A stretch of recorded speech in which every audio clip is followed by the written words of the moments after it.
one opinion that I have that may be unpopular with many founders is that consumer research matters and that consumer insight matters.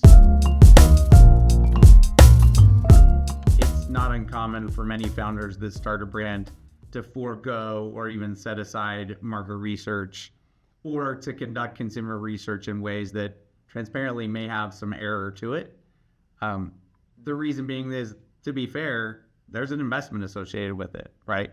But I have seen time and time again where understanding a consumer and understanding what their needs are, and more importantly, understanding how a product can fulfill those needs can have a dramatic impact on the growth trajectory of a brand. We, a few years ago, worked with a brand named Yasso, which I'm sure many people have heard of. It started as a frozen novelty brand, the differentiator for which was the use of Greek yogurt. So as a result of using Greek yogurt, it definitely had a healthier profile than many other frozen novelties at the time. We actually started working with them, I believe, in 2018 or 2019. And at the time, the brand had largely plateaued and needed a new growth trajectory. And so we actually conducted consumer research for them.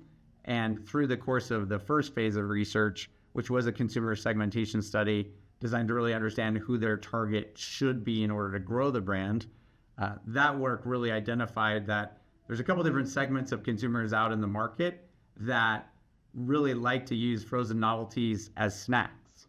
And so the recommendation that we gave them was take this brand and build it as a frozen snacking platform, not just a frozen novelty.